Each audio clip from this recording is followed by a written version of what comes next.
Tribuners, saat ini saya berada di Desa Masewai, Kabupaten Pindrang, di mana tadi malam itu ada angin kencang disertai hujan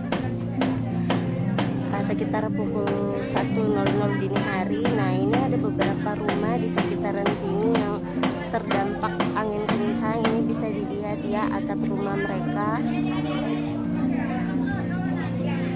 Ini sementara perbaikan atap rumah Tribuners. Jadi warga ramai-ramai memperbaiki rumah mereka. Kita naik dulu.